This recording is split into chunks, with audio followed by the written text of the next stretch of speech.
Welcome you on the show AFCON update. I'm Adeniyi, Ajisafe. As usual, the way we do it, we always give you 36 minutes of time to talk about the match ongoing or is about to start or that will be coming up later. But as we speak, Nigeria is taking on Egypt for the battle of the third place match coming up over there at the Stadium Mohammed V Stadium in Casablanca. Well, for Nigeria, a 12-1 it was against Morocco. Via penalty shootout, we were ousted. Egypt also lost against Senegal, courtesy of that goal scored by Sadio Mane. And right now, both of them are locking on to see who will be getting the third place medal on Sunday when the final game will play between Senegal and Morocco. Right now, we have with us today, that's Oppa Josiah, who has always been here every time to talk sport with us. Good to have you, Oppa. Always a pleasure, sir. Well, how did you feel about Nigeria in Morocco? It was a very heartbreaking experience, you know. At some point during the match, I was like, despite the fact that we are playing very poorly, I just wish we can just pull through at the very end. But then the emotion run through, and then it was just unfortunate that we didn't make it through. So it was definitely a heartbreaking and heart-wrenching experience. Oh my goodness. I like the way you joined the two drama together there. Anyway, talking about this particular match, we'll be running together with Oppa Josiah, and we have to quickly look at, you know, Nigeria, we are playing against Egypt there. Well, taking a look at the lineup, we know that Adeniyi Lookman is not there. Osimhen is injured. Lookman is actually rested. Our solid rock, as they call him at the back, Calvin Bassey, is also not making it. And now we have a new set of player. Ogu has been drafted in to take the place of Calvin Bassey.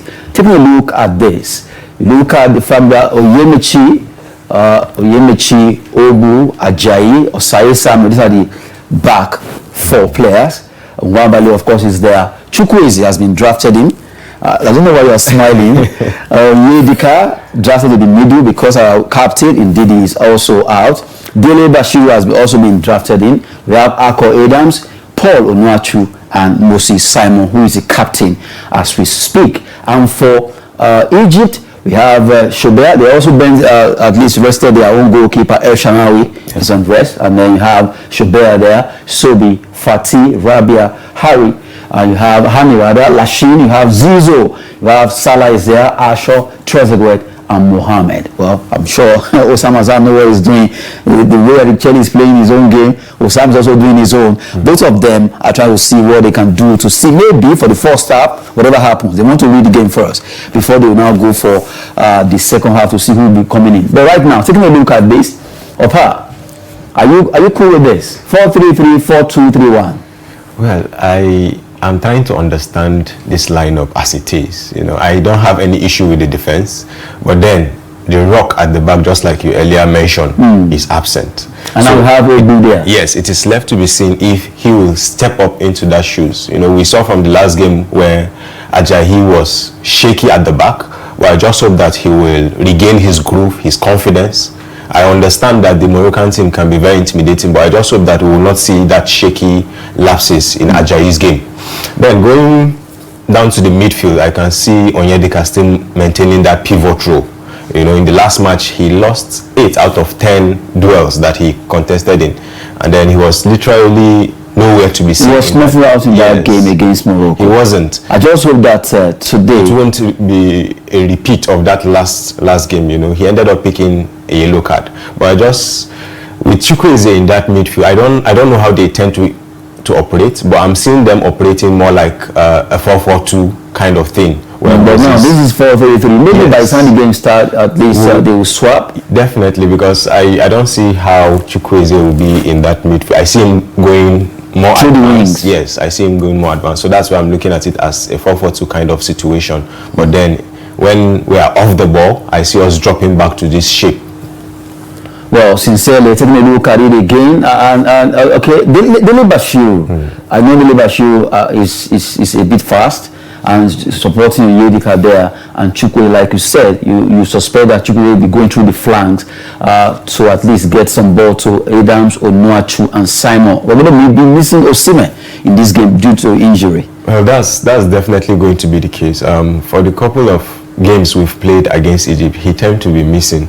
But if there is anybody that is ever present in our games against Egypt, it tends to be Onuachu. You know, in as much as we face them quite a couple number of times, and then sometimes we get the result, sometimes the result doesn't go our way, but it is usually a close game. So I expect these players to take their chance. But if there is another miss we are actually not talking about in this team is Ndidi.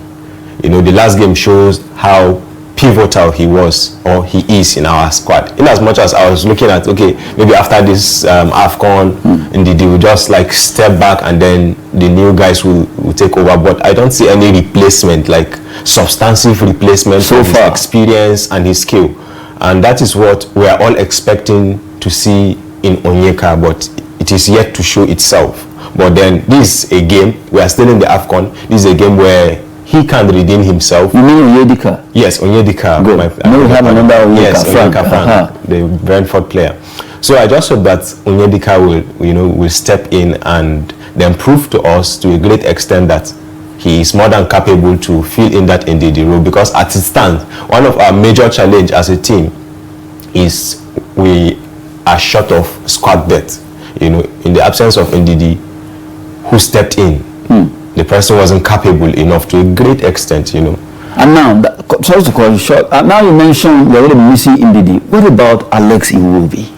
Iwobi has really done so well with the way he has been passing. The majority of the goals we scored, forget the fact that he started the assist before the main assister sent the ball to the scorer. He is always part of the secondary assist. Exactly. Yes, I understand his importance to this team, and then in the absence of Ndidi in the last game, it really showed. You know, he needed somebody that would act as a backup to push the ball to him, and then he do the rest. But in the presence of Onyedika in the last match, we saw that he had to drop back much more deeper, and that really affected his gameplay. And then for the fact that the Moroccan team targeted him to make sure that they contain him, and then that midfield should be let's clamp down on this place. They were very deliberate in making sure that they clamp down every space that Iwobi tend to exploit, and that is because we didn't have a line breaker in Ndidi in the last game. That really affected us. Yes, very important to this team. And then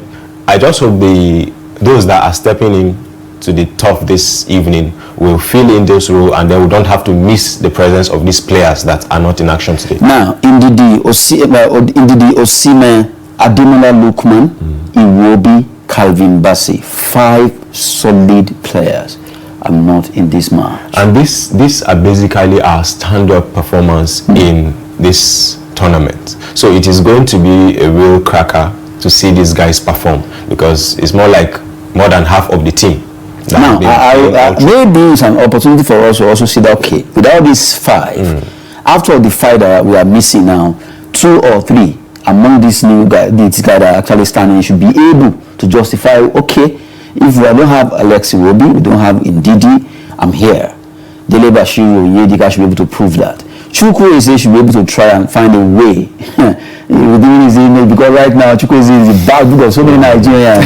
So I'm expecting him in this game to try his best. So far, the game is still goalless between Nigeria. This is the 6th minute has been played, and we're just taking a look at the possibility of us doing well. Salah is playing for Egypt, their star player. Now, are you sensing anything that their coach is trying to do? Well, this is a game where individual brilliance will definitely count, and then Salah has that individual brilliance in him. So I know that the coach definitely understands the importance of Salah in this game, and then Salah has his nation at heart. That's why he has not left, in as much as he has Liverpool to go back to, but then he still wants to play for his nation. That passion is there, and he still has something to offer to this team. Coupled with the fact that Salah has been with the Egyptian team for a very long time now, and he has not been able to win the tournament. It's a big is a dent in his career. Seriously, from his peak, up till now he's been getting either to round of 16 to semi-final, even final. He couldn't win it. It's just unfortunate, and this might definitely kind of be his last AFCON, unlike some of our Nigerian players, like the star players. He will still go to work, of course. Egypt are going, so he will still have the chance to prove himself there. But right now... But the medal he has opportunity to win, most likely, is the AFCON, but it seems it's going to elude him. A tough one there, looking at the match between Nigeria, even draw our star player, Osimhen is not there. But at least we have Mrs. Simon standing as the captain of that team. And we've been talking with Oppa, Josiah. Oppa, we talked about... Mo Salah being able to at least be, the fact that they are trying to see if he can make something different here. They have taken a look at Mo Salah's AFCON record with Egypt. 2017 was with them, runners up. 2019 eliminated in the round of 16. 2021 runners up again. 2023 eliminated in the round of 16. 2025 semi-final. Well, this tournament tends to be the best he has had. Oh my goodness. Aside the one of 2021 where he came as runner-up. But this just clearly shows you that it is a game of, it is a team game rather than individual, based on individual performance. So it is just unfortunate that, should I say, he has not had that team play, team build-up in the Egyptian team where they will play really well and then get the result at the end of the day. Unlike other African teams where they have players all over the world that have gained experience, the Senegal team, the Nigerian team, they have players all over. But the Egyptian team tend to be a team more occupied with maybe local-based players. They just have a few number of players that play abroad. So the exposure, the experience, you can't compare. They've developed technically, but then there is always that laxity in performance. In as much as the Egyptian team tend to produce the best African teams in terms of CAF competitions, the CAF Champions League and other, they tend to be dominant. But then this is a global stage where different players from different countries playing their plight in different countries as well gain experience. So the Egyptian team definitely has a lot to do in terms of winning the AFCON. Yes, there was a time where they were a very dominant force in the early 2000s where they won the AFCON 3 times on a stretch. But times have changed, teams have evolved. It is kind of more difficult now to be dominant. I'm seeing Egypt turning to Brazil now. They won it 7 times. Yes. But since that last time they won, up to date, they've been looking for it, and it's been like the more they get closer, the farther they come. Yeah, it's just like the World Cup. A time is definitely coming where they will regain that image again. But now, for now, in the Salah era, I don't see that happening. Salah era. Anyway, taking a look at the head-to-head, their last 7 meetings in all competition, we played 7 times, 4-2 against us. We drew once, lost 4-2 against them. Goal scored 10-7, goal considered 10-7. Taking a look at Nigeria versus Egypt so far. Now, taking that away, let's take a look at our own games. All the games we play at this tournament for the Nigerian team, we were able to at least play 6 matches. We won against Tanzania, our first game, 2-1. We played 3-2 against Tunisia. We won 3-1 against Uganda, and then 4-0 walloping of Mozambique Mambas. And then we have Nigeria defeating Algeria 2-0 before we lost via penalty shootout to Morocco. Now this one is ongoing as we speak, and it's still goalless between Nigeria and Egypt. Taking a look at this particular statistic of Nigeria this tournament, we play 1, 2, 3, 4, 5, 6 matches. This is the 7th one. 6-5-1 when it comes to winning and losing. It is actually a very impressive performance, but it is not impressive enough knowing that we are not going for the gold medal at the end of the day. But they've really done their best. We can't expect more. The Morocco game was a really tough one, considering there were a lot of factors against us. In as much as I hear people mentioning the referee and all that, but even in that situation, I was just hoping that we could still pull in the results, but it was just not meant to be. But then kudos to the guys. They did what they could. They did not lose in an embarrassing way, kind of. They fought till the end, till the very last moment. And in this tournament, we've proven to be a very good team, considering we've scored the highest number of goals up until the last game. And then it was just the Morocco team that kept us out. So I just hope that we will regain our scoring touch again. Someone actually joked and said, how I wish that our 3rd game against Uganda. We've qualified after Tunisia match. The loss against Morocco should have been lost there against Uganda. Match, and then we should be able to be winning against Uganda will have been transferred to Nigeria versus Morocco, then we qualify for final. Yeah, that win seems to be like an insignificant win. Oh my goodness. We score all the goals there, but that's football, you know. Well, the match is still ongoing and it's still goalless there. Tough one it is. Both of them are trying to see how they can look for goals to qualify, either to make the third place, at least win a medal at all, not bad, as we say.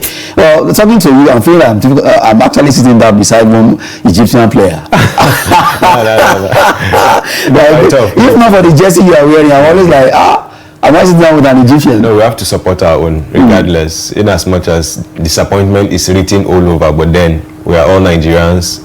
Like the popular saying go, we die here. So we die here. But sincerely, yeah. After that match, that statement you just made, that we die here. what happened? Kai, the following morning it was war, because the eyes were more like swollen, you know. It was more like even in sleep somebody was still crying. Oh my goodness. You know, at time, you know, it was a painful moment anyway. That's football. They tried their best, just that it won't be. But we just hope that Eagles will learn from this, coupled with the fact that our World Cup qualifiers, qualification, playoff, down to this tournament, a lot of people lost interest in Eagles. So right now, people are surprised, they could even play like this. One thing I noticed, Eagles used to take games seriously. They should die like a classical attitude of being complacent. They eliminated that. They should stop it and then win games, then try out penalties. That has been the bane of our football right now. Big one. Especially for the World Cup. And then the AFCON now, it really showed that we have a lot to do. If we cannot win game in normal time, we definitely need to improve our conversion rate in penalties. You know, in as much as we have a goalkeeper that tends to do his best, but then those that are taking those penalties need to also make sure that the effort that we are receiving from the goalkeeper is not in vain. So it is something that the team need to look at and make sure that we have designated players that are good at it. Because both will go hand in hand. If you notice that match against Morocco, as Bono was doing well, the players were inspired to score theirs. True.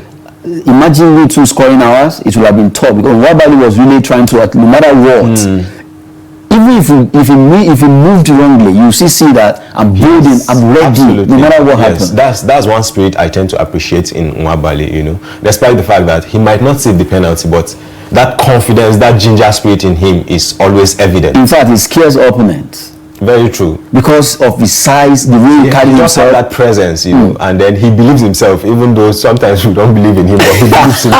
I just, if normally can't see. Anyway, we've been talking about Nigeria versus Egypt, and it's still goalless. 16 minutes gone, and it's still goalless right now. Tough one. Well, I'm not expecting like an open game where goals would flow. You know, our games is not always that high-scoring game, especially against the Egyptian team. In as much as we can have a game where 3 goals will be scored, but it is always a close game, not a team dominating the other. Okay, let's not forget our sponsors. Let's go to the market and have a time with November Cubes Group. My name is Dr. Habib Batonda Oshe, Chairman of November Cubes Group. Let's come together as one Nigeria, from the savannas of the north to the coast of the south, our heartbeat as one for the Super Eagles. Let's celebrate our diversity and unite for victory. From all of us at November Cubes Group, we do wish the Super Eagles all the best at the AFCON. Bring on the trophy, guys. Kindly do visit us today and discover a world of luxury, comfort, and tranquility. At November Cubes Group, we're not just building homes, serving meals, or offering hospitality business. We are creating a lifestyle that is perfect for families, professionals, and entrepreneurs. Thank you, and we look forward to welcoming you soon.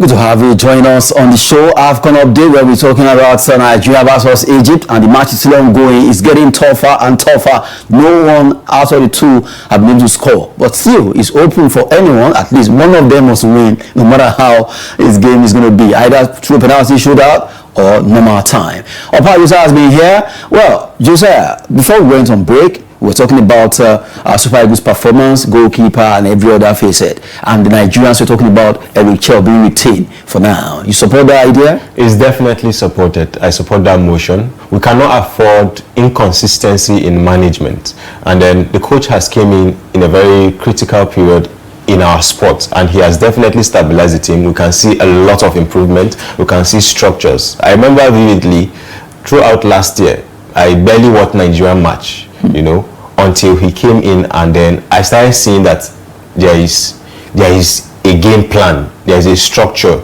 there is a plan for the team to execute. Unlike before, we were just playing like all this street football, but then you can see an identity in this team. You can see discipline. So he is definitely one to retain, because I don't see many options available for us at this moment. Okay, a tough one there. Eric Chell, Nigerians are already rooting for him that he should stay with us.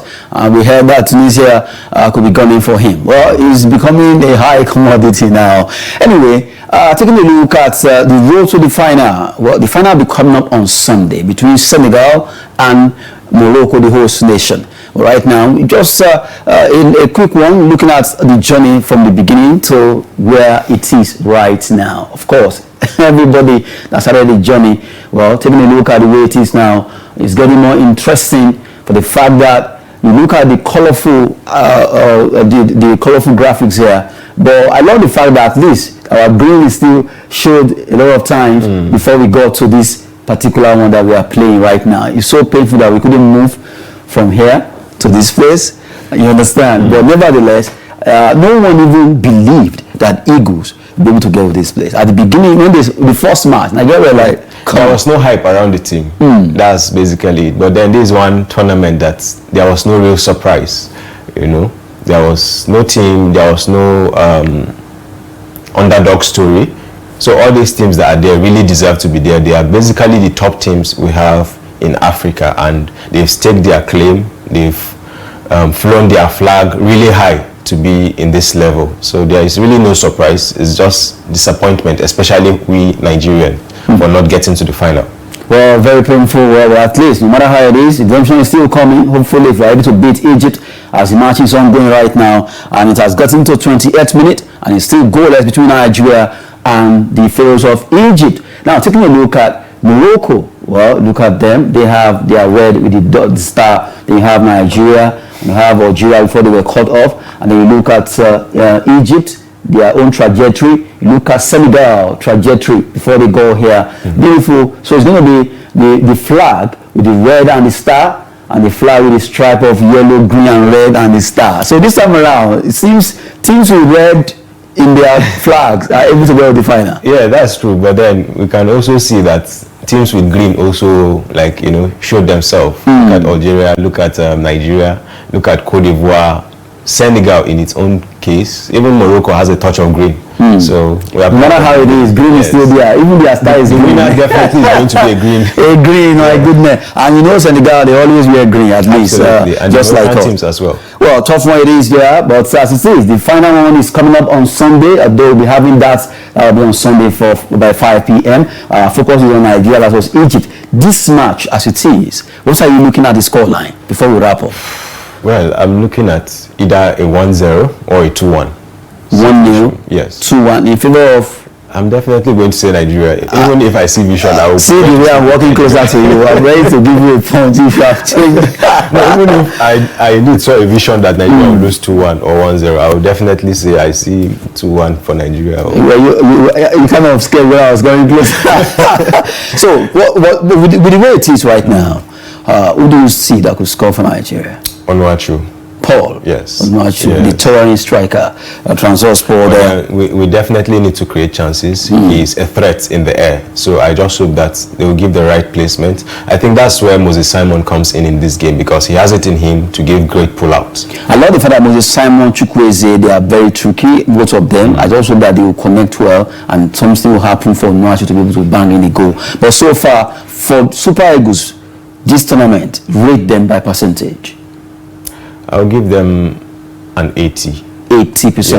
Yes. The remaining 20, where is it? No, the remaining 20 is the failure to reach the final. Oh my goodness. Well, Oppa, Josiah, thank you so much for coming on the show. Thank you very much. With our our sponsors, November Cruise Group. Thanks for watching. My name is Dr. Habib Atondani Oshe, Chairman of November Cubes Group. Let's come together as one Nigeria, from the savannas of the north to the coast of the south. Our heartbeat as one for the Super Eagles. Let's celebrate our diversity and unite for victory. From all of us at November Cubes Group, we do wish the Super Eagles all the best at the AFCON. Bring them the trophy, guys. Kindly do visit us today and discover a world of luxury, comfort, and tranquility. At November Cubes Group, we're not just building homes, serving meals, or offering hospitality business. We are creating a lifestyle that is perfect for families, professionals, and entrepreneurs. Thank you, and we look forward to welcoming you soon.